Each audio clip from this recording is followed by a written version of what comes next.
In a small village in Sweden, a boy named Ingvar Kamprad sat at his kitchen table with a dream that would one day reshape the way we furnish our homes. He was only 5 years old when he started selling matches to his neighbors. It was here, in those humble beginnings, that the seeds of entrepreneurship were sown. Little did anyone know, this boy would grow up to be the mastermind behind IKEA, a global powerhouse known for its stylish, affordable furnitures. But let's rewind for a moment. Ingvar didn't just leap into success, he faced challenges that would make most give up. As a young teenager, he recognized a need: affordable furniture for everyone. In 1943, at just 17 years old, he launched IKEA from his hometown of Älmhulten. The name stands for Ingvar Kamprad Älmtarid Agunarid, reflecting both his name and the farm where he grew up. Picture this: a tiny mail-order business in the post-World War era where every krone mattered. Ingvar started by selling small items like pens and wallets before moving into furniture. And guess what? He sold them at prices so low that competitors struggled to keep up. But it wasn't all smooth sailing. With limited resources and fierce competition, Ingvar had to think outside the box, literally. As the furniture market boomed, Ingvar faced a critical decision. In 1951, he pivoted his strategy by incorporating self-assembly furniture. Yes, you heard that right.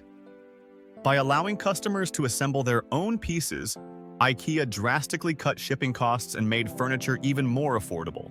Imagine the thrill of innovation sparking change. But there were obstacles too. In 1956, tragedy struck when his main factory burned down. Many would have thrown in the towel, but not Ingvar.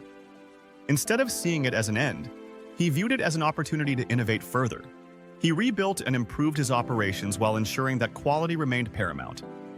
Now let's fast forward to 1965. This was a game-changing year.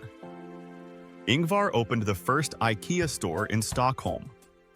Customers flocked in droves. They were not just buying furniture, they were buying an experience. Picture families wandering through vibrant showrooms, envisioning their dream homes surrounded by Scandinavian design. But wait! The journey wasn't without its bumps. Expanding internationally proved challenging. Different cultures had different tastes. Ingvar faced criticism for pushing standardization on local markets. Yet again, he turned obstacles into opportunities by adapting designs to suit local needs while maintaining IKEA's core principles of affordability and simplicity. By the 1980s, IKEA was an international sensation. Who doesn't love those iconic blue bags? But even amidst success, Ingvar stayed grounded. He valued frugality above all else. Despite becoming one of the world's wealthiest individuals, he famously drove an old Volvo and lived modestly. This principle of humility became ingrained in IKEA's culture. Fast forward to today, the legacy of Ingvar Kamprad is still alive and thriving.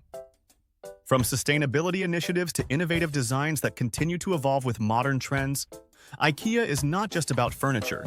It's about creating spaces for people to connect and thrive. And let's talk impact. Kamprad believed in democratizing good design, making it accessible to everyone.